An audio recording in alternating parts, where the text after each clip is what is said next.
Iann Dior has to be one of the strangest artists out there when it comes to where to place him in the industry, because on one hand, he would be aligned with people like Lil Tecca and Lil Mosey with the younger generation of rap popping off around 2019, but on the other hand, he's also widely known for being an industry plant, which would align him more closely to people like Jumix and Baby Goth, but lucky for Ian, he's nowhere near as down bad as those two, which is most likely down to the fact that he was better media trained than the two of them, with a lot more natural charisma that helped him get through, where people like Jumix and Baby Goth basically had no personality, and the personality that they did have was deranged. So I guess the only other spot that you could possibly put him is alongside people like 24K Golden and the Kid Leroy and that more pop star side of the rap game, although I wouldn't even consider him a rapper at this point. And I think the only reason that people consider him a rapper is that he popped off on SoundCloud like a lot of other rappers around the time, and also used similar methods to get into the mainstream, although when we look into it, we're going to see just how sketchy it really was. Hopefully looking through his life story, his come up in his career, we can find out if he actually fell off, because there has been a couple videos popping off lately talking about how he fell off, but to me, I'm not really sure. But let's find out when we look into the story of Iann Dior.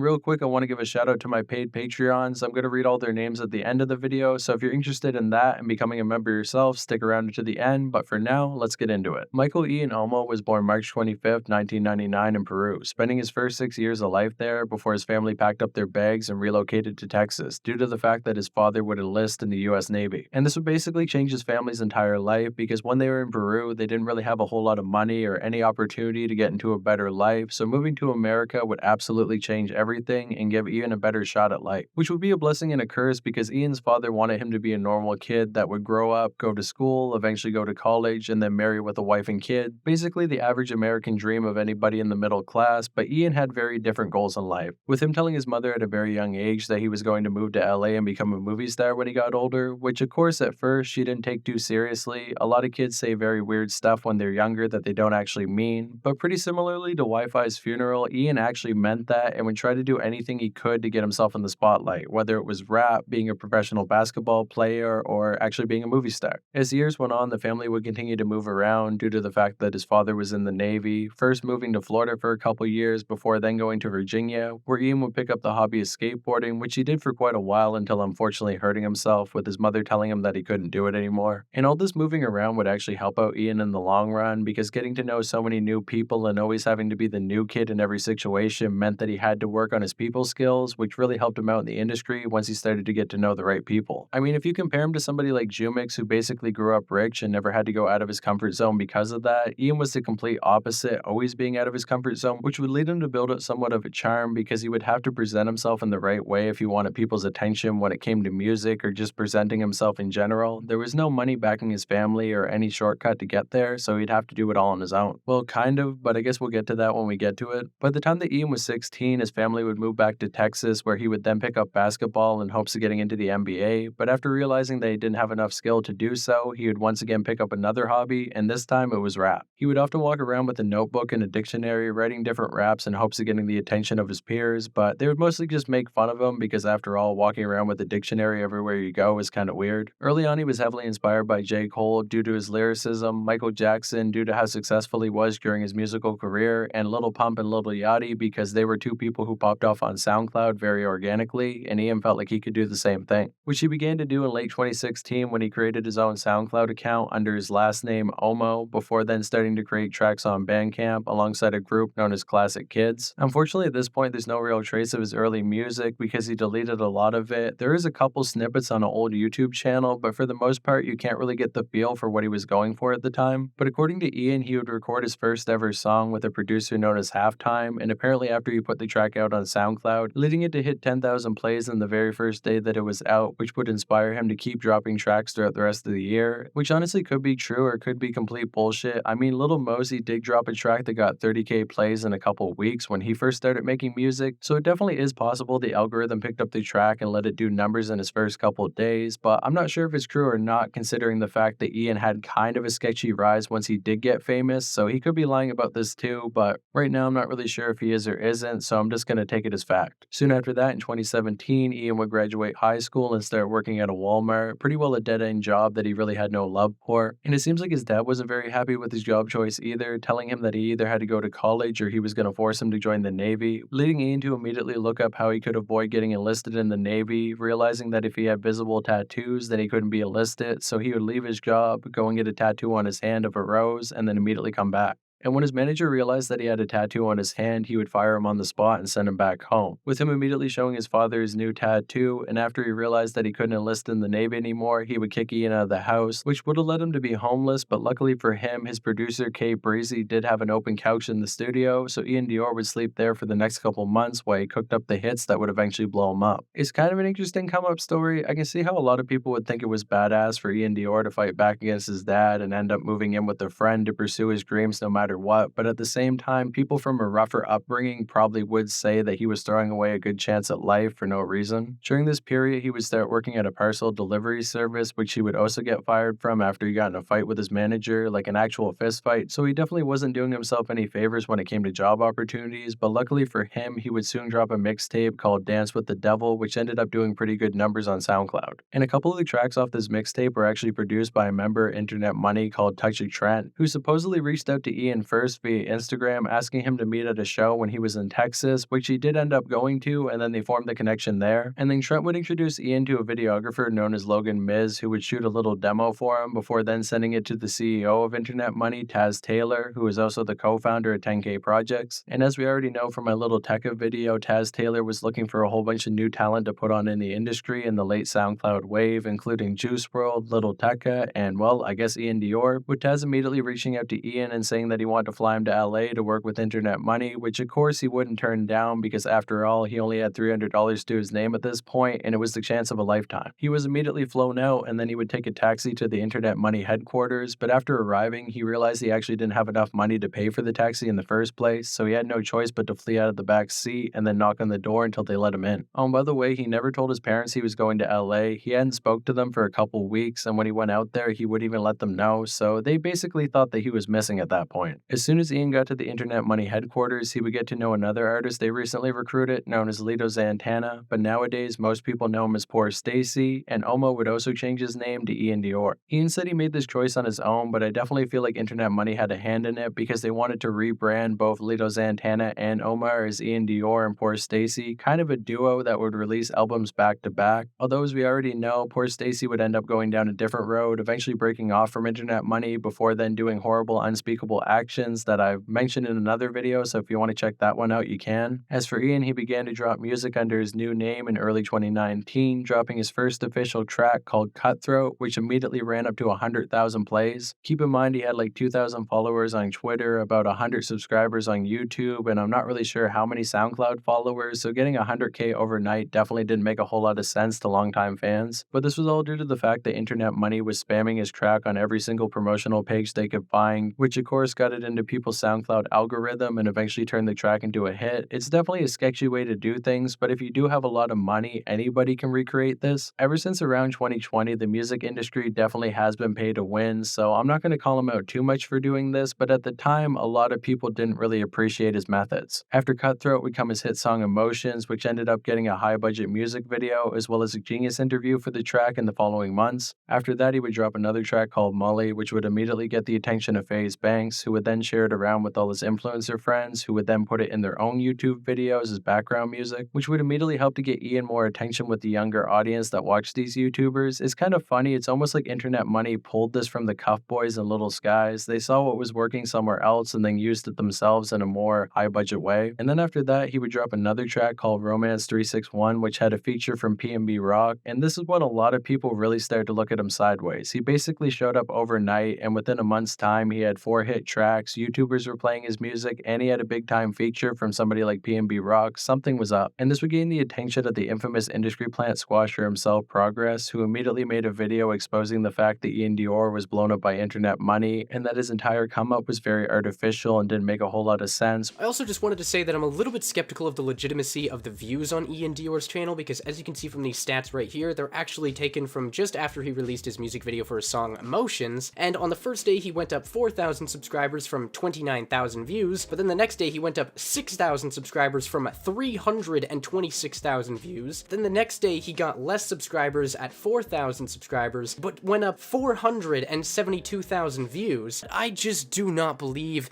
that you're going to be able to get more views and less subscribers, or you're going to be able to get less subscribers for more views. It just doesn't look normal, at least not on this level. And not only that, but I also just don't believe in the residual views on his YouTube channel, because he's got a song with over 2 million plays, and you can look at his other songs are struggling to be able to get either over 10,000 plays or just over 20,000 plays. And also remember that this is a dude who's apparently able to get like 100,000 to 200,000 plays within just a few days or a week after just making music on SoundCloud when he first started, but apparently he's struggling to be able to break anything on his YouTube channel. I do not believe that. Which seemed to divide people. Some people were very upset that he didn't come up organically, but at the same time, the younger fans were like, I don't really care, the music is good, so I'm going to listen to it no matter what. It's really funny to see how the SoundCloud wave changed all the way from 2012 when people like Puya weren't even willing to put their music on Spotify because they didn't want to make any money off of their fans, to all the way in 2019 when the industry was blowing up artists with no backing whatsoever. And honestly, all these claims really did was make him even more popular. It didn't really affect him in the same way that it did Baby Goth, Jumix, Icy Narco, Kid Buu, or any of them, and that's probably due to the fact that a lot of people found those people corny. But with Iann, he had a natural swagger that I mentioned before, and a lot of his younger fans didn't really care if he was an industry plant because he reminded them a lot of Juice WRLD, and after all, everybody loves Juice WRLD.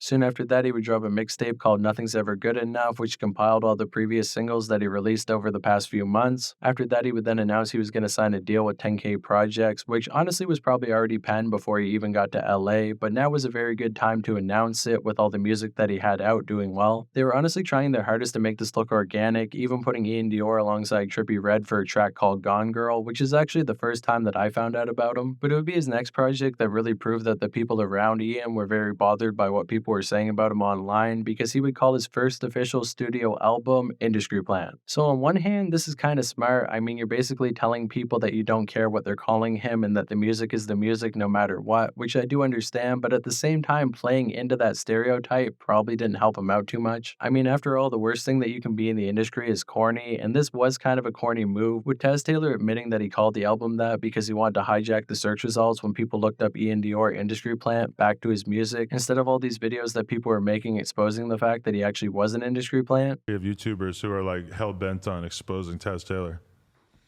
or covering the intricacies of your life. You sort of open yourself up to it by working with so many young artists. I don't know. I think that's just me. If anything, that just shows that, like, I stand up for my artists. Because if I was never brought into anything intentionally, like, it's not about me, it was about the artist. And then the fact they're working with us or whatever, you know what I mean? It's just like, if someone says something about an artist, like, I look at it like they're saying something about me because I spend so much time on it. I'm so dedicated and passionate about it. But no matter how you feel about the project's name, it did have some pretty big features with people like Trippie Redd, Poor Stacy, Femme, who's also a former Xanarchy member if you didn't know, and of course, Travis Barker. Because of course, if you signed to 10K, you gotta have a Travis Barker feature you can't go without. However, the project itself really didn't sell that well, only getting 13K first week sales, which really isn't that good when you consider just how much money both 10K and internet money were dumping into him. I mean, there was definitely a lot of spectacle around him, but when it came to the music and the actual numbers, they weren't paying off. After that, he ended off the year by performing at Rolling Loud and doing an interview with the Cuff Boy's mom. Surprisingly, he never went to No Jumper, he never got a Lyrical Lemonade video. It seems like they weren't taking the conventional route with him, and I'm not really sure why. I honestly feel like if he had had a solid No Jumper interview where he really talked about his come up and everything around it, then he might have got more people on his side. But in this mom interview, he comes off as very robotic and like he doesn't really want to say too much. I understand not wanting to expose the fact that you're an industry plant, but you really got to be able to be comfortable in interviews and say everything you want to say, because if people don't like you, they're not going to vibe with the music. Although he would appear alongside MGK, showing that he was still getting big connections in the industry, and then immediately after that, he would head on his industry plant tour, which unfortunately was canceled because of the pandemic. But honestly, just like many other young artists from around the time, the pandemic would only help his music out more because a bunch of it would start to pop off on TikTok, with him starting off the year by dropping a track called Good Day, before then dropping a track featuring MGK and Travis Barker called Sick and Tired. And honestly, I'm surprised this track track never charted because I heard it a whole lot during the pandemic, and it definitely feels like a track that was tailor-made to get on the charts, but for one reason or another, it never did. After that, he would drop another mixtape called I'm Gone, which had a feature from Lil Baby, which honestly kind of feels out of place. I understand why they put Lil Baby on this album because he was popping at the time, but Iann Dior and his style really don't mix that well. But honestly, none of that would matter because come May 2020, he would get connected to an upcoming artist known as 24K Golden, who would then create a track with him called Moot, which, as you all know, basically took over the summer of 2020 alongside Blueberry Faygo and a bunch of other TikTok hits. But unlike Blueberry Faygo, this track would actually hit #1 on the Billboard Hot 100, and keep in mind, Iann Dior never had a charting hit before this point, so this definitely feels a little bit sketchy. I mean, don't get me wrong, the track is pretty good and it was played a lot during the pandemic, but it almost feels like internet money forced this track to be a hit by playing it non-stop until it eventually went to #1. It definitely didn't feel like the organic hit that Blueberry Faygo was, being a leaked track that the fans liked so much that when the video dropped for it, the hype was strong enough to push it up to #4. I mean, keep in mind, guys, it's very hard to get to the top of the Billboard. There's people like Nicki Minaj who have been in the industry for 10 years who never got a hit until a decade in. There's people like Future who never got a hit until they collabed with Drake, so getting a #1 is very difficult to get. But either way, they managed to pull it off, with them immediately doing a massive remix for the track, which featured Justin Bieber as well as J Balvin, who's a pretty big Latin artist, giving Iann Dior his first real crossover hit in the industry. And then they would finally go on a victory lap by performing live on Jimmy Kimmel, which definitely would have been cool for middle-aged moms around the time, but when it came to the actual rap industry, I feel like people think that they blew up way too fast. And that could be shown by the fact that Iann never really charted again, and also down to the fact that he didn't even get on the XXL freshman list of that year, which is pretty weird. 24K Golden ended up getting on there, but Iann wouldn't appear on the list until the next year in 2021, which felt like way too late. I mean, the guy blew up in 2019, and then 2 years later, they're finally putting him on the list, and then he didn't even rap in the cypher, so what was the point of being on the list in the first place? Not to go off on a tangent, but Trippie Redd also didn't perform in his own cypher in 2018, so maybe there's a rule against 10K artists being able to perform in the cypher. I'm not really sure why that is, but Nick Mira actually was the DJ for that set, so I feel like Iann Dior should have done it. After that, in March of 2021, he would appear on the Heatwaves remix, which was another big TikTok hit, so that definitely helped him out a little bit, but at the same time, I feel like he was kind of fading away at this point. I mean, once you get so big that you get a #1 hit, people kind of expect you to stay in the industry, dropping big time hits, kind of like Jack Harlow, who has had a lot of top 10 hits through making TikTok music, but Iann Dior just kind of kept doing the same thing he was doing before he got the #1. After that, he would drop a more EDM inspired track called Higher alongside a group known as Clean Bandits, which definitely was a different sound for him, and he also did a Genius interview for it, so that was kind of cool. Although the song overall really made no impact on the overall cultural zeitgeist, which is kind of corny to say, I'm not gonna lie, but when it comes to pop stars, you always want to be making more hits and getting your name out there, and Ian just wasn't doing that.